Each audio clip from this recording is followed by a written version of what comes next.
Welcome everyone. Welcome to my channel Kanit Gurukul. We are discussing about the topics matrix and determinants, and basically we are discussing about the solution of simultaneous linear equations. So it is part 2 of that video. Hello everyone. So we are discussing about the topic matrices and determinants, and previously we already discussed about the application of this matrix and determinant. हमने matrix और determinant के बारे में पढ़ा, but उसके application क्या है, हम उसे पढ़ क्यों रहे हैं, ठीक है, उसे हम कहाँ यूज करेंगे, इस बारे में जानने के लिए हमने एक टॉपिक अपने प्रीवियस लेक्चर में स्टार्ट किया था, that is solution of system of linear equation using matrix and determinant. ठीक है, solution of system of linear equation हम इससे पहले भी क्लास 10 में कर चुके हैं, लेकिन उसमें हम मैट्रिक्स एंड डिटरमिनेंट का यूज नहीं करते थे. इसमें हम मैट्रिक्स एंड डिटरमिनेंट का यूज करके जो हमारी लीनियर इक्वेशन के सिस्टम है उसको हम सॉल्व करके एक्स वाई जेड का वैल्यू फाइंड करते हैं.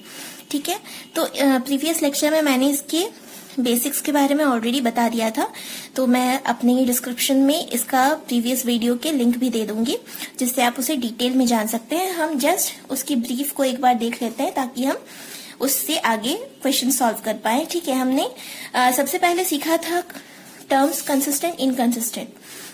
जब हमारे सिस्टम ऑफ लीनियर इक्वेशन जो होगा कंसिस्टेंट कब होगा, जब या तो उसके पास यूनिक सोल्यूशन हो या इनफाइनाइटली मेनी सोल्यूशन. यानी अगर सोल्यूशन है तो वो कंसिस्टेंट है, और अगर सोल्यूशन नहीं है तो इनकंसिस्टेंट है. हमने और दो टर्म्स के बारे में जाना था, सिंगुलर एंड नॉन सिंगुलर.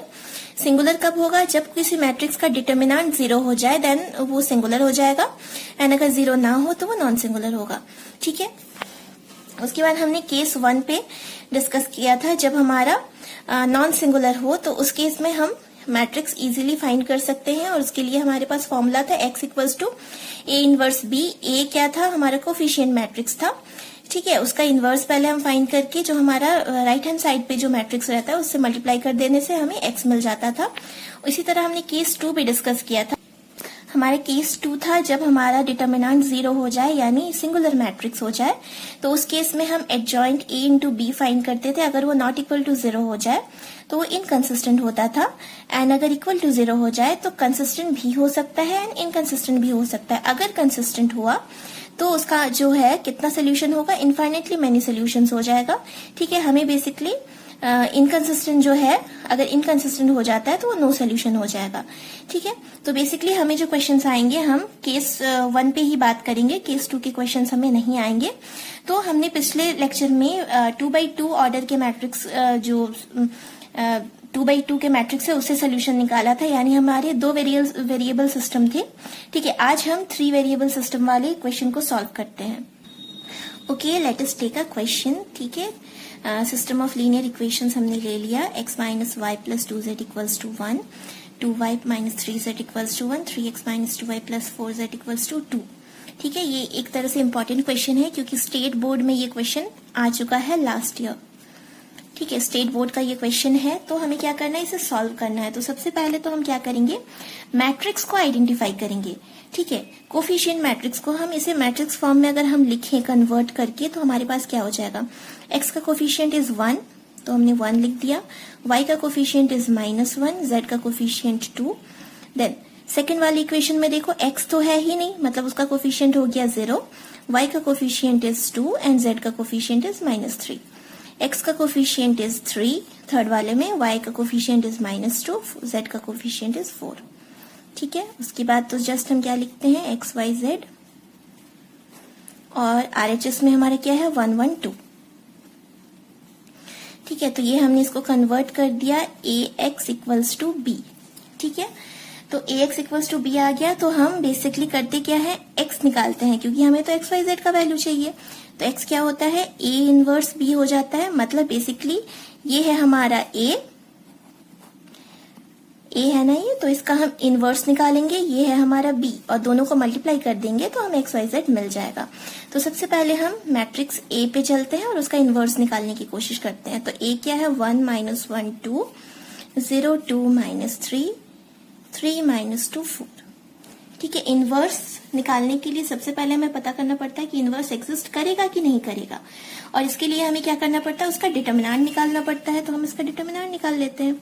तो डिटर्मिनेंट ए एक्सपैंड करते हैं अलोंग द फर्स्ट रो 1, इस रो कॉलम और इस रो को हमने छिपाया तो क्या बचा 4 2 जा 8 माइनस 3 2 जा 6 माइनस ऑफ -1 दैट इज +1 हो गया। ठीक है, इसको छिपाया तो क्या बचा 4 इंटू 0 0 माइनस 3 3 जा 9। ठीक है, +2 इस कॉलम इस रो को हमने छिपाया -2 इंटू 0 0 माइनस 3 2 जा 6। कितना आ गया 8 माइनस 6 2 प्लस 9 माइनस 6 2 जा 12।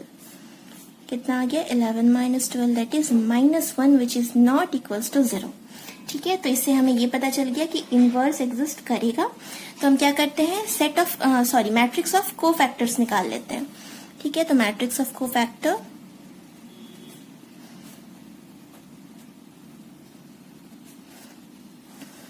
क्या होता है फिर से एक बार याद कर लेते हैं।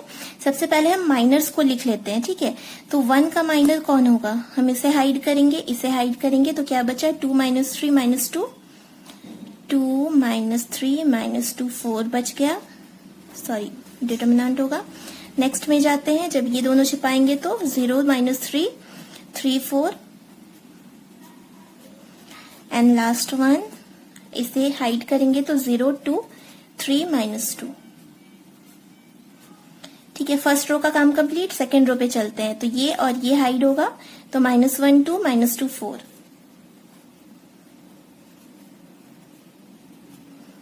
इन द सेम वे जब इसे हम हाइड करेंगे तो क्या बचेगा 1 2 3 4 एंड लास्ट वन क्या बचेगा, जब इसे हाइड कर देंगे तो 1 -1 3 -2। Second row complete. Third row पे चलते हैं, तो क्या होगा -1 2 2 -3 देन इसमें चलते हैं 1 2 0 -3 and the last one is 1 -1 0 2। ठीक है, लेकिन ये माइनर्स हुए, हमें चाहिए कोफैक्टर, तो क्या करना पड़ता है plus minus plus minus plus minus plus minus plus. ठीक है, इसको सॉल्व कर लेते हैं। सॉल्व करने पर देखते हैं हमें क्या मैट्रिक्स मिल जाता है। 4 2 जा 8 माइनस 3 2 जा 6। ठीक है, in the same way 4 into 0 0 minus minus plus 9 हो गया। ठीक है, तो सारी चीजों को सॉल्व करके हमने लिख दिया। तो कैलकुलेशन करके देखते हैं कितना आ रहा है ये 8 minus 6 that is 2 minus 9 minus 6। ठीक है, देन -4 + 4 ये तो 0 हो गया। 4 minus 6 that is -2 -1 3 minus 4 -1 then 3 2। ये आ गया हमारा मैट्रिक्स ऑफ कोफैक्टर्स। ठीक है, हमें इनवर्स निकालने के लिए क्या फॉर्मूला होता है, एक बार हम रिकॉल कर लेते हैं। ए इनवर्स का फॉर्मूला होता है 1 by determinant of A into adjoint of A. ठीक है, तो हमें एडजॉइंट निकालना है। तो एडजॉइंट क्या होता है, एडजॉइंट ऑफ ए होता है, इसी को आप क्या कर दो ट्रांसपोज कर दो। ठीक है, तो ट्रांसपोज हम कर देते हैं, तो जो रो है वो कॉलम बन जाएगा, कॉलम रो बन जाएगा। मतलब 2 - 9 - 6 0 -2 -1 -1 3 2। ठीक है, तो हमारा ए इनवर्स क्या हो जाएगा, इसी को हम क्या करेंगे डिवाइड कर देंगे -1 से।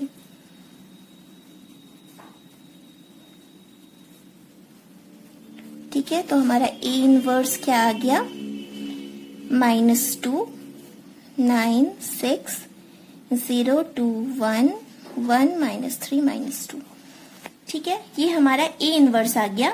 लेकिन हमें जो फाइंड करना है, हमें फाइंड करना है एक्स। तो हम एक्स फाइंड करने के लिए क्या करेंगे, इसी ए इनवर्स को मल्टीप्लाई कर देंगे किससे, ये जो हमारा बी मैट्रिक्स है राइट हैंड साइड का, दोनों को मल्टीप्लाई कर देंगे तो एक्स मिल जाएगा। तो हम मल्टीप्लाई करते हैं अब। ठीक है, तो ए इनवर्स हमें मिल चुका है ये, और ये है हमारा बी मैट्रिक्स। तो हमें फाइंड करना है X that is A inverse B. ठीक है, वैल्यूज पुट कर देते हैं। ए इनवर्स कौन है हमारा, ए इनवर्स है -2 9 6 0 2 1 1 -3 -2, और इसी को हमें मल्टीप्लाई करना है बी मैट्रिक्स यानी 1 1 2 से। ठीक है, चलिए मल्टीप्लाई करते हैं।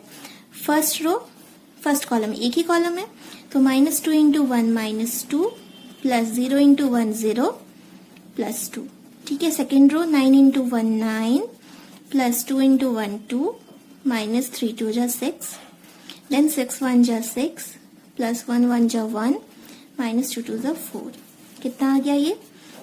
Minus 2 plus 2 is 0, 9 plus 2 11 minus 6 that is 5, 6 plus 1 7 minus 4 that is 3। ठीक है, ये किसका वैल्यू आया? x, बट x है कौन? x ही तो हमारा x y z है ना, तो इससे हमें क्या मिल गया? x का वैल्यू मिल गया 0, y का वैल्यू मिल गया 5 एंड z का वैल्यू मिल गया 3। ठीक है, तो in this way we can find the solution of system of linear simultaneous linear equation using matrix and determinants.